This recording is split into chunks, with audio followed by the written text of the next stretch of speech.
চুরির বিধান হলো হাত কেটে দাও, দাও সেটা গোপনে নয়, প্রকাশ্যে জনসম্মুখে হাত কেটে দাও।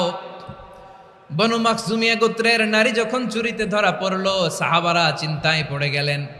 সবেমাত্র মক্কার লোকেরা কালিমা পড়ে মুসলমান হয়েছে, ইসলামের আইন কানুন তেমন জানে না, ইসলামী শরিয়ার সাথে বেশি পরিচিত নয়। এখন যদি বিশ্বনবী চুরির যেই বিধান এটা যদি কায়েম করে হাত যদি কেটে দেয়, না জানি মক্কার লোকেরা আবার বিগড়ে যায়, না জানি মক্কার লোকেরা আবার মুরতাদ হয়ে যায়, না জানি মক্কার লোকেরা ইসলাম থেকে দূরে সরে যায়। চলো চলো সাহাবীরা মিলে পরামর্শ করলেন, চলো বিশ্বনবীর কাছে যে বলি, ও নবী, শুধু কেবলমাত্র একমাত্র এই নারীর জন্য চুরির হাত কাটার বিধানটা আপনি একটু থামিয়ে দেন। চুরির হাত কাটার যে বিধান এইখানে একটু রহিত করে দেন, বাকিগুলা কইরেন মদিনাতে যে চলবে, কিন্তু মক্কায় এবারের জন্য মাফ করে দেন। কিন্তু কে বলবে? এই যে পরামর্শ, সাজেশন, এটা কে দিবে বিশ্বনবীর কাছে? সাহাবারা চিন্তায় পড়ে গেলেন। আল্লাহর নবীর সামনে দাঁড়িয়ে আল্লাহর দেয়া হুদুদ, আল্লাহর দেয়া বিধান থামিয়ে দেওয়া, মাফ করে দেওয়া, এই কথা বিশ্বনবীর সামনে বলার সাহস তো কেউ রাখে না। কেউ কেউ বলল, বিশ্বনবীর পালক পুত্র যায়েদ বিন হারেসার সন্তান উসামারে বিশ্বনবী নাতির মতো আদর করে, বড্ড বেশি ভালোবাসে উসামারে। এজন্য সাহাবারা উসামাকে বলতো হিব্বু রাসূলিল্লাহ, বিশ্বনবীর ভালোবাসা। কি বলতো? সাহাবীরা বললেন, বিশ্বনবীর ভালোবাসা হিব্বু রাসূলিল্লাহ, উসামারে পাঠাও। উসামারে বিশ্বনবী নাতির মতো স্নেহ করে, মায়া করে, ভালোবাসে। আমরা পারবো না, উসামা পারবে। সবাই মিলে ফুলিয়ে ফুসিয়ে ওসামাকে, ছোট্ট ওসামাকে রাজি করালো। ওসামা, এমন এমন কথা যে তুমি বিশ্বনবীর কাছে বলতে হবে, পারবা নাকি? ওসামা বলে, পারবো। সাইয়েদনা ওসামা রাদিয়াল্লাহু তাআলা আনহু তরুণ সাহাবী বিশ্বনবীর কাছে গেলেন, যে বললেন, নবী, বনু মাখজুমিয়া গোত্রের এক নারী চুরিতে ধরা পড়েছে, এবারের জন্য কি এই মহিলাটারে মাফ করে দিলে হয় না? এবারের জন্য একটু ক্ষমা করা যায় না নবী? বিশ্বনবী বলেন, আতাশফাউ ফি হাদ্দিম মিন হুদুদিল্লাহ, তোমার এত বড় সাহস উসামা, তুমি আল্লাহর হাত, আল্লাহর দেয়া বিধান, এটার ব্যাপারে সুপারিশ করতে এসেছো? তোমরা কি জানো তোমাদের আগে যত কওম, যত গোত্র, যত জনপদ ধ্বংস হয়েছে তার কারণ ছিল তাদের মধ্যে গরিবরা অন্যায় করলে তারা বিচার করত, আর ধনীরা অন্যায় করলে তারা মাফ করে দিত। খবরদার! ওয়া আইমুল্লাহ লাউ আন্না ফাতিমাতা বিনতি মুহাম্মাদিন সারাকাত লাকাতা মুহাম্মাদুন ইয়াদাহা। বিশ্বনবী বললেন, ওরে ওসামা, বানু মাখজুমিয়ার ওই প্রেস্টিজিয়াস এন্ড ডিগনিফাইড ফ্যামিলির মেয়ে তো দূর কি বাত, অনেক দূরের কথা। জেনে রেখো ওসামা, আমার কলিজার টুকরা, নয়নের পুটুলি ফাতেমাও যদি মক্কার জমিনে আজকে এই চুরির দায়ে ধরা পড়তো, আমি বিশ্বনবী মুহাম্মাদুর রাসূলুল্লাহ ধরে ফাতেমার ডান হাতটা কেটে দিতে এক বিলম্ব দেরি করতাম না। ইন্নাল্লাহা ইয়া'মুরু বিল আদল, আমাদেরকে জাস্টিস শিখায় পশ্চিমারা, আমাদেরকে ইনসাফ শিখায়, আমাদেরকে সুশাসন শিখায়। আর ইনসাফ, সুশাসন, ন্যায় বিচার, সুবিচার, জাস্টিস কারে বলে বিশ্বনবীর বায়োগ্রাফি থেকে জেনে নাও। এই ছিল বিশ্বনবী ইসলামের আদালতের নমুনা। আপনি যদি সাইয়েদনা ওমর ফারুকের জীবনের দিকে তাকান, এমন কঠোর, এমন বীর সেনানী ছিলেন। সাইয়েদনা ওমর ফারুক যদি রাস্তার এই মাথা দিয়ে হাঁটা শুরু করতেন, শয়তান ওমর ফারুককে দেখলে ওই রাস্তা রেখে দিয়ে অন্য রাস্তা দিয়ে হাঁটতো। সুবহানাল্লাহ। ওমর ফারুক রাদিয়াল্লাহু তাআলা আনহু কি পার্সোনালিটি ছিল, কি পার্সোনালিটি! আমাদের এলাকায় ছোট বাচ্চারা রাতে ভাত খেতে চায় না, আমার মেয়েটাও খেতে চায় না। এই এটা দিব, ওইটা দিব, আজকে মাহফিলে আসার সময় বলে দিছে লিস্ট করে, এটা এটা আনতে হবে। তো ছোট্ট বাচ্চাদের অনেক বায়না থাকে, ওরা রাতে খেতে চায় না। তো মায়েরা বিভিন্ন ভয় দেখায়, এই বাঘ আসবে, বাঘ আসবে খাও, এই ভূত আসবে, ভূত আসবে খাও। আপনারা কি বলেন চট্টগ্রামে? কি আসবে? হ্যাঁ, ভূত, ভূত, ভূত আসবে, বাঘ আসবে, খাও খাও খাও, তাড়াতাড়ি খাও। তো বাচ্চারা এগুলো শুনে ভয়ে খেতে শুরু করে। মদিনার জমিনেও একই ঘটনা করতো। মদিনার ছোট্ট ছোট্ট সোনামণিরা খেতে চাইতো না, তো মায়েরা বলতো, হা হুয়া ইয়াতি উমর, হা হুয়া ইয়াতি উমর, ওই যে ওমর আসতেছে, উমর। ওমরে ফারুকের কথা শুনলে বাচ্চারা একেবারে ঠান্ডা। সুবহানাল্লাহ পড়বেন না? প্রভু তুমি বলেছ রাসূল দেবে না, বলনি দেবে না ওমর, বলনি দেবে না হামজা তারিক, খালিদ বিজয় সমর। প্রভু তুমি বলেছ রাসূল দেবে না, বলনি দেবে না ওমর, বলনি দেবে না হামজা তারিক, খালিদ বিজয় সমর। প্রভু তুমি বলেছ রাসূল দেবে না। আল্লাহু আকবার। ওমর ফারুক রাদিয়াল্লাহু তাআলা আনহু, ওনার কথা শুনলে গায়ের মধ্যে গুজবাম হয়, গায়ের পশমগুলো দাঁড়িয়ে যায়। সুবহানাল্লাহ বলেন। কি পার্সোনালিটি ছিল, কি ব্যক্তিত্ব ছিল।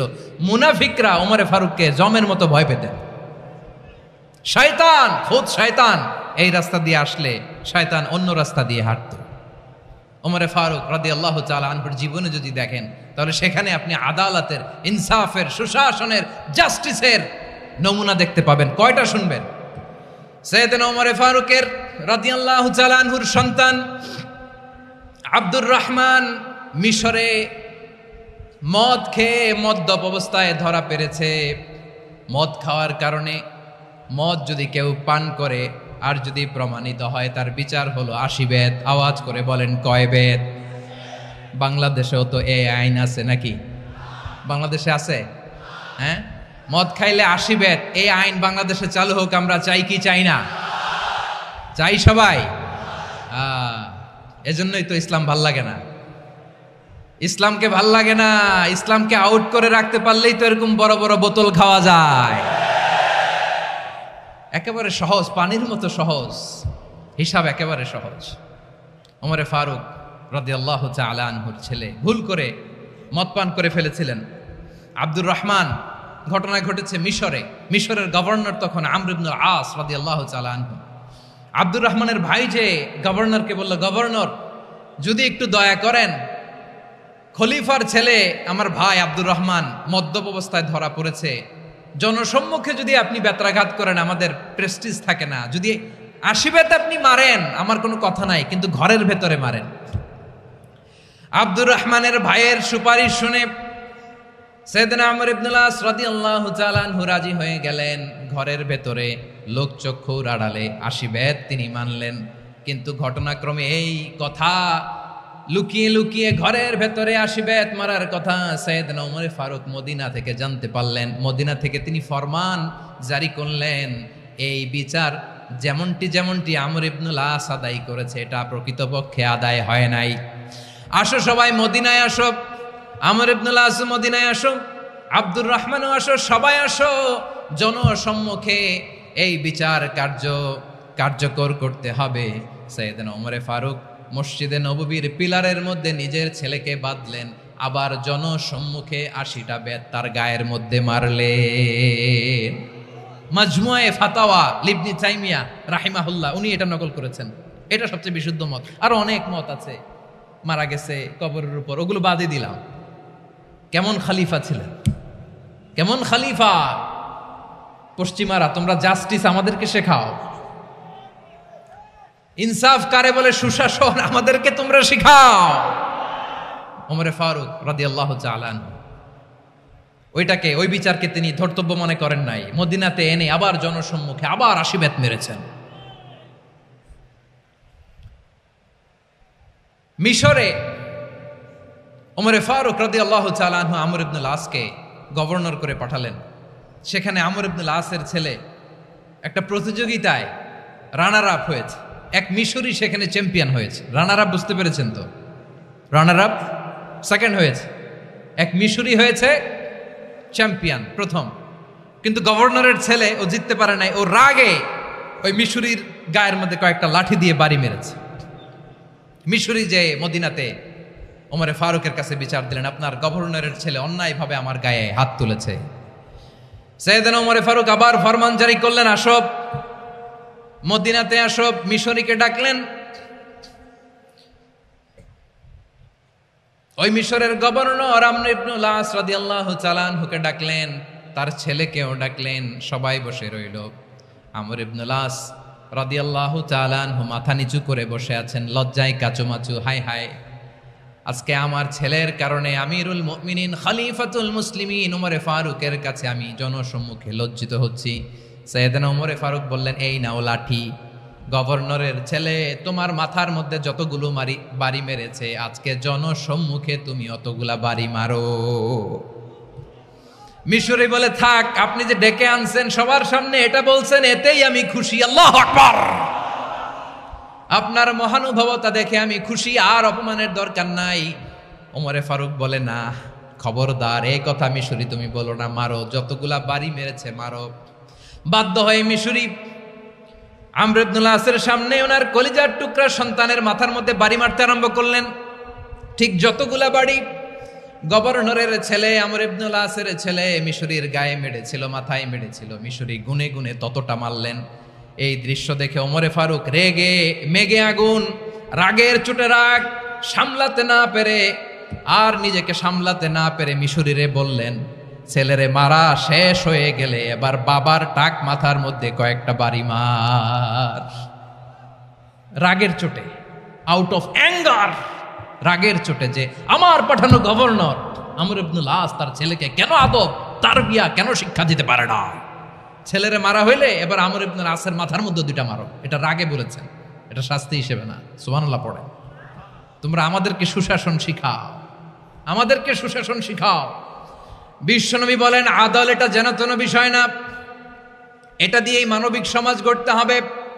আল্লাহ তাআলা কিয়ামতের কঠিন ময়দানে, যেদিন স্বামী স্ত্রীকে চিনবে না, স্ত্রী স্বামীকে দেখে পালিয়ে যাবে, বন্ধু বন্ধুরে চিনবে না, পীর সাহেব মুরিদরে চিনবে না, মুরিদ পীর সাহেবরে চিনবে না, দলের কর্মী তার নেতারে চিনবে না, নেতা তার কর্মীরে চিনবে না, বন্ধু বন্ধুরে দেখে পালাবে। এই কঠিন মুহূর্তে সূর্যটা মাথার কাছে চলে আসবে, জমিনটা তামার জমিন হবে, আজকের জমিনের মতো নয়। মানুষ ঘর্মাক্ত, ক্লান্ত, শ্রান্ত মাথার মগজগুলো কানের ছিদ্র আর নাকের ছিদ্র দিয়ে বেয়ে বেয়ে পড়বে। বিশ্বনবী ফরমান, কিয়ামতের ওই কঠিন ময়দানে 7 শ্রেণীর ব্যক্তিকে রব্বুল আলামিন তার আরশের নিচে ছায়া দিবেন। তার মধ্যে প্রথম শ্রেণীর ব্যক্তি হলো ইমামুন আদিল। ইমামুন আদিল, ন্যায়পরায়ণ শাসক, যে ইনসাফের সাথে বিচার করে, যে জাস্টিস সমাজে সার্ভ করে, যে সুশাসন নিশ্চিত করে, ওই ইমামুন আদিল। আদিল শব্দটা বুঝছেন না? ইন্নাল্লাহা ইয়া'মুরু বিল আদল, পাইছেন? আদিল। 7 শ্রেণীর ব্যক্তিকে আল্লাহ তাআলা সুশীতল আরশের নিচে ছায়া দিবেন, যেদিন তার দেয়া ছায়া ছাড়া কোনো ছায়া থাকবে না। এর প্রথম হচ্ছে ইমামুন আদিল, ন্যায়পরায়ণ শাসক। চিল্লায় বলেন সুবহানাল্লাহ। আবার বিশ্বনবী বললেন, ইন্নাল মুকসিতিনা ইনদাল্লাহি আলা মানাবিরা মিন নূর আন ইয়ামিনির রহমান। কিয়ামতের দিন যারা ন্যায়পরায়ণ হিসেবে আল্লাহর সামনে দাঁড়াবে, কিয়ামতের দিন রব্বুল আলামিন তার আরশের ডান দিকে ওই ন্যায়পরায়ণ লোকদের জন্য আরশের ডান দিকে একটা নূরের মিম্বারে তাদেরকে বসার সুযোগ করে দিবে। আল্লাহর আরশের ডান দিকে ন্যায়পরায়ণ লোকদের জন্য আল্লাহ তাআলা নূরের মিম্বার বানাবে। 4টে কেন কথা মনে করেছেন? আল আদাল, জাস্টিস। ইন্নাল্লাহা ইয়া'মুরু বিল আদল। আল্লাহ তাআলা এই আদালতের নির্দেশনা দেয়, সুবিচার, সুশাসন।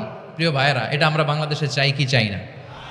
এই যে অরাজকতা, এই যে অন্যায়, এই যে জুলুম, এই যে ইনকনসিস্টেন্সি সমাজের অসঙ্গতির প্রধান কারণ জাস্টিস নাই, সুবিচার নাই, সুশাসন নাই। শেষবারের মতো আওয়াজ করে বলেন তো, আমরা বাংলাদেশে আদল চাই কি চাই না? তাহলে প্রথম নির্দেশনা শেষ। আল্লাহ তাআলা তোমাদেরকে আদলের আদেশ দেন। এরপরে আল্লাহ বললেন, আমি তোমাদেরকে ইহসানের আদেশ দেই। ইন্নাল্লাহা ইয়া'মুরু বিল আদলি ওয়াল ইহসান। আমি তোমাদেরকে যেমনি আদলের নির্দেশনা দেই, তেমনি ভাবে তোমাদেরকে ইহসানের নির্দেশনা দেই। ইহসান, আওয়াজ করে সবাই বলেন তো ইহসান। সবাই বলেননি, সবাই বললে এতটুকু আওয়াজ হবে আমি বিশ্বাস করি না। আওয়াজ করে বলুন আল ইহসান। ইহসান মানে কারো প্রতি সফট হার্টেড হওয়া, মহানুভব হওয়া, অনুগ্রহ পরায়ণ হওয়া, অনুগ্রহশীল হওয়া, একে অপরের প্রতি দয়াদ্র হওয়া। একে অপরের প্রতি দয়াদ্র অনুগ্রহশীল হওয়া ছাড়া মানবিক সমাজ কশিনকালেও গঠন করা সম্ভব না। প্রিয় ভাইয়েরা, সুন্দর আচরণ দিয়ে, ইহসান দিয়ে যা জয় করা যায়, নরম আচরণ দিয়ে যেটা অর্জন করা যায়, কঠোরতা দিয়ে সেটা পারা যায় না। বিষ্ণু ঈসা ইসলাম ইহসান দিয়ে, কোমল আচরণ দিয়ে, তার অনুগ্রহ দিয়ে তিনি অনেক কাফিরের হৃদয়কে জয় করে ফেলেছেন। সাইয়েদনা সুমামা ইবনে উসাল রাদিয়াল্লাহু তাআলা আনহুর কথা মনে পড়ে যায়। তিনি ছিলেন ইয়ামামার বাদশা। মদিনাতে বিশ্বনবীকে হত্যা করার নিয়তে এসেছিলেন। গোপনে গোপনে বিশ্বনবীকে হত্যা করে আবার ইয়ামামাতে তিনি ফিরে যাবেন। কিন্তু কি অবাক করা কাণ্ড, হত্যা করতে পারে নাই, সাহাবাদের হাতে তিনি ধরা পড়ে গেলেন। সাইয়েদনা সুমামা ইবনে উসাল রাদিয়াল্লাহু তাআলা আনহু হত্যার নিয়তে আসলেন, কিন্তু হত্যা করতে পারলেন না। সাহাবারা ওনাকে ধরে ফেললেন, ধরে মসজিদে নববীর পিলারের মধ্যে বেঁধে রাখলেন। সুমামা ইবনে উসাল, সিরাত থেকে শুনে, সিরাত থেকে শোনাচ্ছি, রাদিয়াল্লাহু তাআলা আনহু ইয়ামামার অধিপতি ছিলেন। ইয়ামামা বিশ্বনবীকে হত্যার জন্য আসছেন, ধরা পড়ে গেছেন, এখন মসজিদে নববীতে বেঁধে রাখছে, তার মানে বন্দী। এখন স্ট্যাটাস কি? বন্দী, ক্যাপটিভ।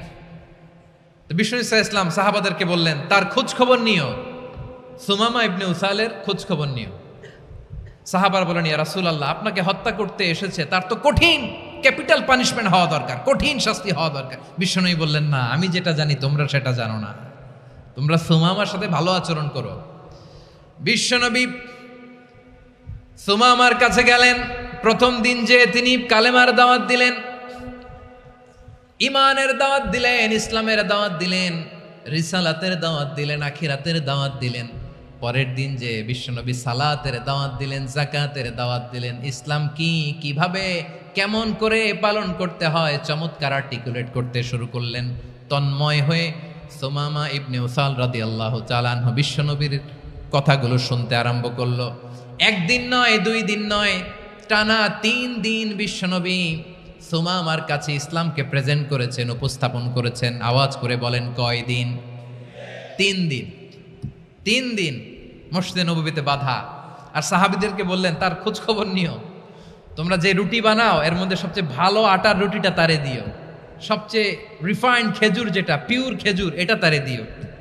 আর বিশ্বনবী নিজের ওট থেকে দুধ দহন করে ওনার বাড়ির এক কর্মচারীকে বলেছেন, দুধ দহন করে সুমামার জন্য নিয়ে যেও।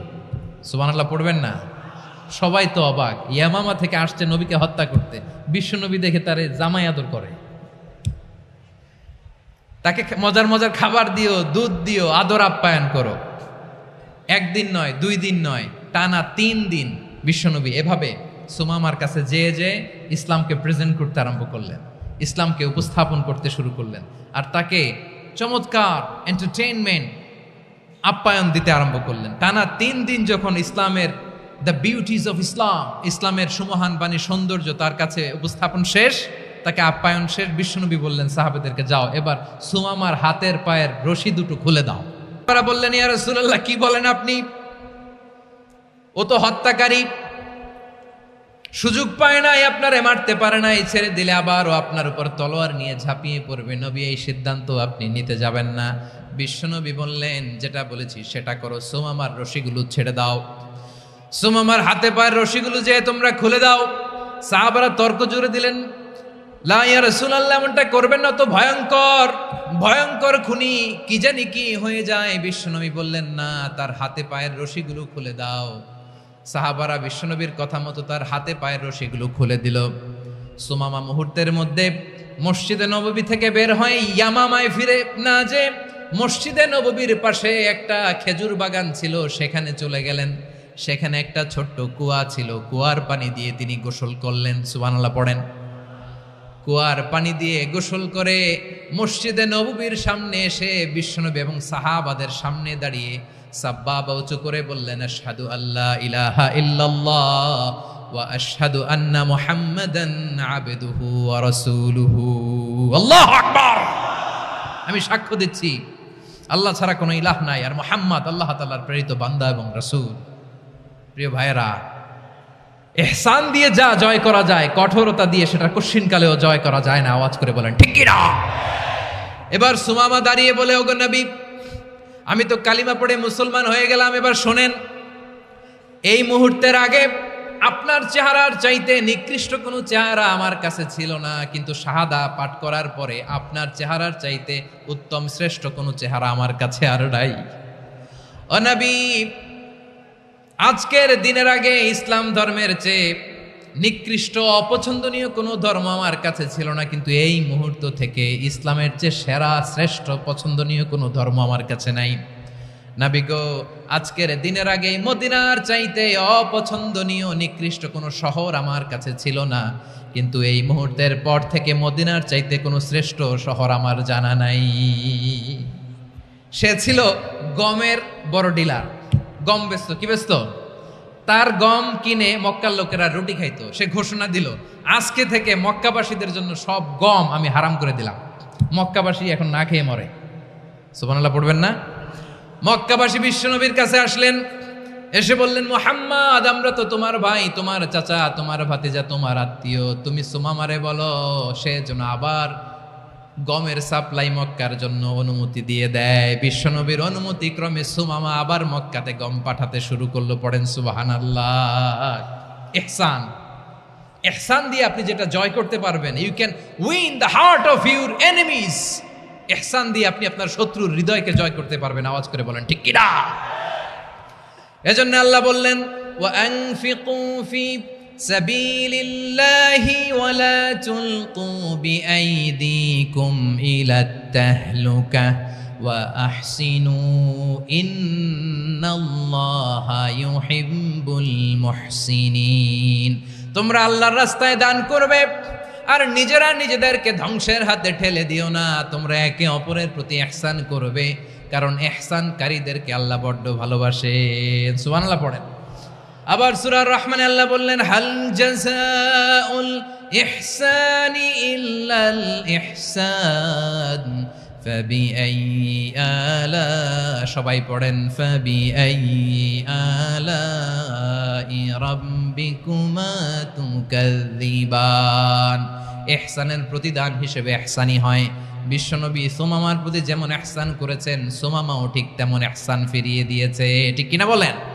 তাহলে এক নম্বরে হচ্ছে আদ, ন্যায় বিচার। দুই নম্বরে সবাই বলেন ইহসান, সদাচরণ। ইহসান দুই ধরনের প্রিয় ভাইরা, ইহসান ফিল ইবাদা, ইহসান ফিল মুআমালা। ইহসান ফিল ইবাদা হচ্ছে একাগ্র অনুভবে ইবাদতে ডুব দেওয়া, এর নাম ইবাদতের ইহসান। সুবহানাল্লাহ পড়ে।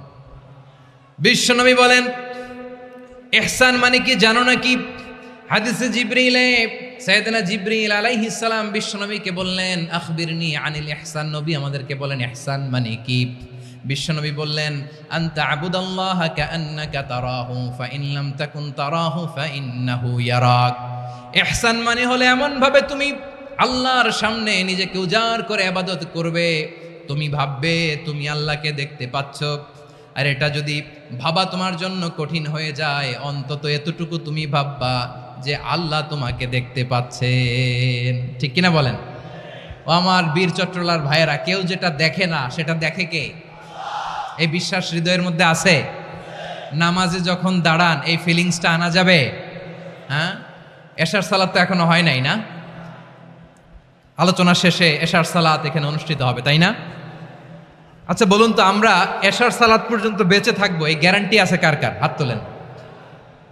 কয়েকজন হাত তুলছে পেছনে, না বুঝে তুলে ফেলছে। এশা পর্যন্ত যে আমরা হায়াত পাবো কোনো গ্যারান্টি আছে? সবাই আওয়াজ করে বলেন, গ্যারান্টি আছে? গ্যারান্টি নাই। এই জন্য বিষ্ণু ইসলাম বলেছে, এমন ভাবে নামাজে দাঁড়াও, ইবাদত করো, মনে করো হতে পারে এটাই আমার জীবনের শেষ নামাজ। পারফর্ম দ্য সালাহ as if this is your last and final prayer. এমন ভাবে সালাতে দাঁড়াও, ভাবো হতে পারে এটাই তোমার জীবনের শেষ নামাজ। এমন ভাবে নামাজে দাঁড়াও, ভাবো এটাই শেষ নামাজ। তাহলে নামাজে একাগ্রতা বাড়ায় দিবে কে? ফলে ইবাদতের ইহসান আমাদের অর্জিত হবে। আর মুআমালাতে ইহসান হলো, বিশ্বনবী বলেন, ইন্নাল্লাহা তাবারাকা ওয়া তাআলা কাতাবাল ইহসানা আলা কুল্লি শাই ফাইদা কাতালতুম ফাআহসিনুল কিতলা ওয়া ইযা যাবাহতুম ফাআহসিনুয যাবহা ওয়ালিউহিদ্দা আহাদুকুম শাফরাতাহু ওয়ালিউরিহ যাবিহাতাহু। ইহসান দুই ধরনের। আওয়াজ করে বলতে হবে, কয় ধরনের? সবাই বলুন আওয়াজ করে, কয় ধরনের? একটা হচ্ছে ইহসান ফিল ইবাদা, ইবাদতে ইহসান। ইবাদতে ইহসান কি? একাগ্র অনুভব দিয়ে ইবাদত করা, মন প্রাণ দিয়ে ইবাদত করা। আর মুআমালাতে ইহসান কি?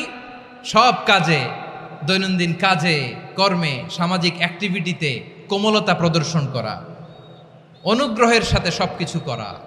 আল্লাহ তাআলা ইন্নাল্লাহ তাবারাকা ওয়া তাআলা কাতাবাল ইহসান আলা কুল্লি শাই, তিনি সব কিছুর ব্যাপারে ইহসানকে আবশ্যক করেছেন। সবকিছু মুমিনের সব কাজে ইহসানের পরশ থাকবে। ওয়া ইযা কাতালতুম ফাহসিনুল কিতলা, বিষ্ণুই বলেন তুমি যখন কাউকে হত্যা করো ইহসানের সাথে করো। সুবহানাল্লাহ পড়বেন না? যখন হত্যা করো তখনও ইহসানের সাথে। আচ্ছা হত্যা করবো আবার ইহসান আসবে করতে করে, তো মেরেই ফেলবো আমি। আল্লাহ, ও ভাই একজন খুন করেছে, খুনি, রাষ্ট্রীয় আইনে তার শাস্তি হয়েছে ডেথ পেনাল্টি, মৃত্যুদণ্ড। এখন মৃত্যুদণ্ড দেখে আপনি যেমনি মন চায় তেমনি মারবেন লোকটারে? ওর নাক কেটে ফেলতে পারবেন? ওর কান কাটতে পারবেন? ওর চোখ উপড়ে ফেলতে পারবেন আপনি? যেমন মন চায় তার অঙ্গহানি করা যাবে না। ইহসানের সাথে তাকে হত্যা করো। সুবহানাল্লাহ, this is Islam, this is the true essence of Islam. ওয়া ইযা যাবাহতুম ফাহসিনু যাবহা, যখন জবাই করবে তখনও ইহসানের সাথে জবাই করো। করব জবাই, ওইখানেও নাকি ইহসান।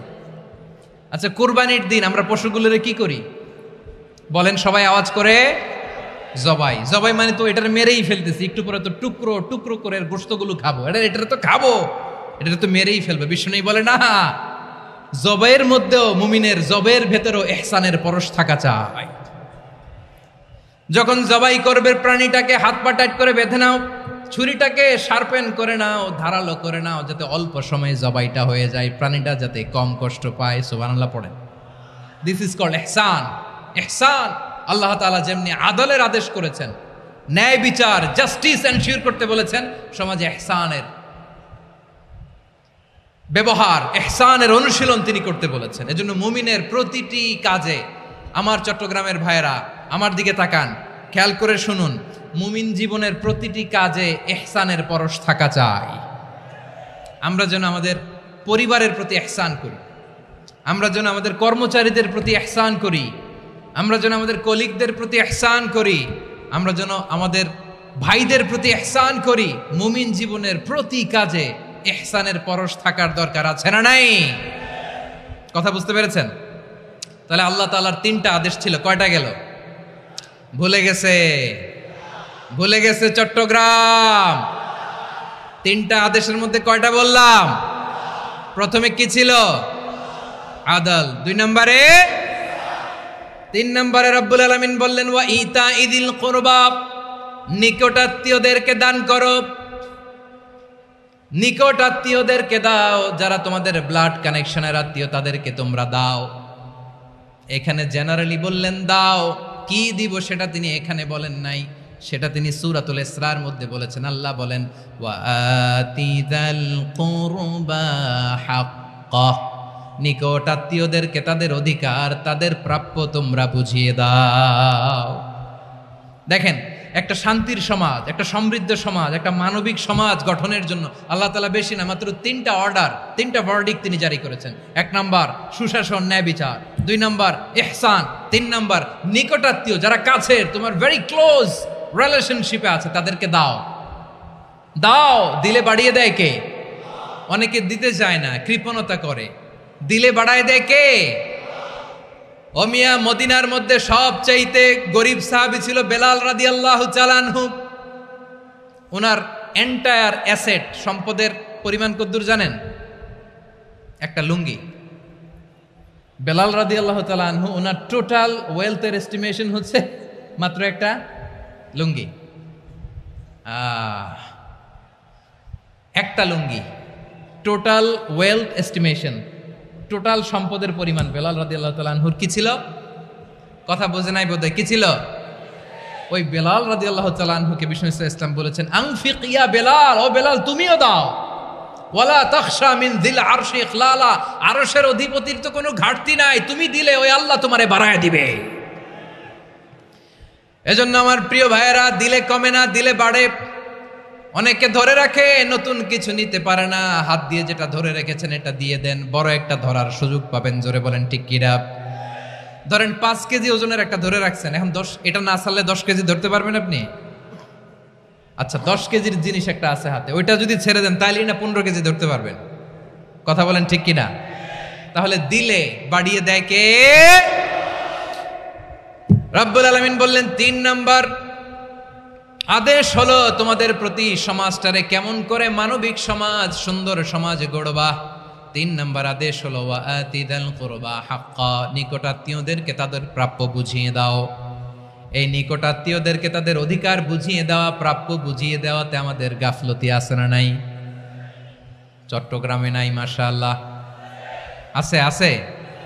অনেকে দেখবেন অনেক আল্লাহওয়ালা তাহাজ্জুদ গুজার, সেজদা দিতে দিতে কপালে কালো দাগ ফেলে দিছে, সে তার বোনের হকটা আদায় করে নাই। আছে না নাই? হ্যাঁ, এখানেও আছে। সর্বনাশ। অনেক বড় হাজী সাহেব, বিশাল লম্বা দাড়ি, ছেলেরে সব দিয়ে দিছে, মেয়েরে কিছু দেয় নাই, মেয়ের হক আদায় করে নাই। আছে না নাই? এই হাজী সাহেবেরা, এই আল্লাহওয়ালারা কিয়ামতের ময়দানে আটকে যাবে। আপনি অন্যের অধিকার নষ্ট করেছেন, তাদের রাইটসকে ভায়োলেট করেছেন। এজন্য আল্লাহ তাআলা বলেন, কারো অধিকার যদি কেউ নষ্ট করে, ওই সমাজটা মানবিক সমাজ কঠিনকালেও হতে পারে না। এজন্য 3 নম্বর আল্লাহ বললেন ওয়া ইতা ইদিল কুরবা, নিকটাত্মীয়দেরকে দাও। কি দিবা? তাদের অধিকার দিয়ে দাও। বোনের অধিকার বুঝিয়ে দাও, মেয়ের অধিকার বুঝিয়ে দাও, ফুফুর অধিকার বুঝিয়ে দাও। দেখবেন অনেক মায়েরা ছেলের পাতে মুরগির রান দেয়, মেয়ের পাতে দেয় মুরগির ঠ্যাং। এরকম আছে না নাই? ছেলেরা কি দেয়? মুরগির। মেয়ের পাতে কি দেয়? তো মেয়ের কি মুরগির রান খেতে মনে চায় না? মনে চায় না? এমনটা করা যাবে না। নিকটাত্মীয়দেরকে অধিকার দিয়ে দাও, নিকটাত্মীয়ের সাথে সুসম্পর্ক রাখো। আদেশটা কার? এজন্য প্রিয় ভাইয়েরা, জীবনে যদি বারাকা অর্জন করতে চান, নিকটাত্মীয়দের সাথে সুসম্পর্ক রাখতে হবে, তাদের জন্য উপহার পাঠাতে হবে। বিশ্বনবী বলেন লা ইয়াদখুলুল জান্নাতা কাতে, যে ব্যক্তি আত্মীয়তার সম্পর্ককে ছিন্ন করে দেয়, সে কঠিনকালেও আল্লাহর জান্নাতে ঢুকবে না। আপনি কি এটারে সহজ হাদিস মনে করছেন? এটা সহজ কথা? আপনি ভাবছেন আপনার নামাজ আপনারে বাঁচাতে পারবে, আপনার রোজা বাঁচাতে পারবে, আপনার তাহাজ্জুদ আপনারে বাঁচাতে পারবে? অধিকার নষ্ট করলে কিছুই আপনারে বাঁচাতে পারবে না। এজন্য নিকট আত্মীয়দেরকে দিতে হবে বেশি বেশি। বিশ্বনবী বলেন ইন্না সাদাকাতা আলাল মিসকিনি সাদাকা ওয়া আলা যির রাহিমি ইসনাতান সাদাকাতুন ওয়া সিলা। মিসকিনরে দান করলে শুধু দানের সওয়াব হয়, নিকট আত্মীয়কে দান করলে 2টার সওয়াব হয়, সাদাকার সওয়াব হয়, আবার আত্মীয়তার বন্ধন অটুট রাখার সওয়াব হয়ে যায়। আবার বিশ্বনবী বললেন মান সাররাহু আইয়ুবসাতা লাহু ফি রিজকিহি ওয়া ইনসালাহু ফি আসারিহি ফালইয়াসিল রাহিমা। যে ব্যক্তি তার রিজিকের প্রশস্ততা চায় আর হায়াতে বরকত চায়, সে যেন তার আত্মীয়ের সাথে সুসম্পর্ক রাখে। আমার প্রিয় চট্টলার ভাইয়েরা, আমাদের রিজিক বাড়ুক, এটা আমরা চাই কি চাই না? সবাই চান? হ্যাঁ, আমাদের রিজিকে প্রশস্ততা আসুক, চাই কি চাই না? আমাদের হায়াতে বরকত আসুক, আমরা চাই কি চাই না? এই 2টা যদি চান, তাহলে নিকটাত্মীয়দের সাথে সুসম্পর্ক রাখবেন। পারবেন? তাহলে সমাজটারে মানবিক সমাজ বানায় দিবে কে? 3টা আদেশ চলে গেল। কয়টা? আওয়াজ করে বলেন। 1 নম্বরে কি ছিল? 2 নম্বরে, 3 নম্বরে নিকটাত্মীয়দেরকে দান। আপনাদেরকে আরো শোনার আগ্রহ আছে?